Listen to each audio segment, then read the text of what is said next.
Guys, so biyahe naman tayo. Let's go. Kasama kong pamilya ko kasi birthday ng daddy ko. Alis kami, yes sir. And syempre, as usual, dito na kami sa may Cavitex. Cavitex na shortcut. And dito na kami sa may East Ocean Park. Ito yung yung restaurant na sobrang daming Chinese food, yes. Kasi ito na, nag-order na kami. Kasama ko pa rin ng family ko dahil family day ngayon kasi birthday ng daddy ko, yes sir. So, ito na ang mga bakbakang pagkain, mga Chinese food. Pag kinaya mo talagang aantukin ka. And so, tapos namin kumain guys. Ito na kami, punta kami Ayala Mall kasi mag-shopping daw sila kasi birthday ng daddy ko. Syempre, last talk sa may chandelier na maganda, yes sir. And so, syempre, dito na kami siya yung Niklo. Yan, tamang tingin-tingin ng mga damit para sa mga parental. And syempre, ano pa nga ba, pag ikaw ay anak, ikaw ay tagabuhat ng mga damit nila. So, may tatay ko dito, tamang fitting room siya. Fitting man, kasi birthday niya ngayon, gusto niya bumili ng coat para daw pogi siya palagi.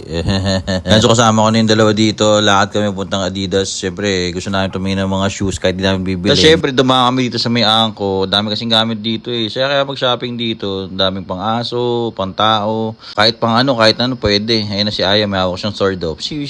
Oh, sakit, aray. Yan, tapos binigyan ko si ate ko tsaka si Aya ng vlogger shot para masabi naman na maganda yung vlog ko. Yan, so dito na kami sa may Makapagal, pauwi na kami. Dito kami dumaan sa may malapit sa Asiana. Kaya so, okay naman yung araw today. So, masaya naman kami kasi happy birthday, Dad. And sana umaba pa yung life mo, Dad. Tsaka stay healthy and always smile para positive tayo lagi.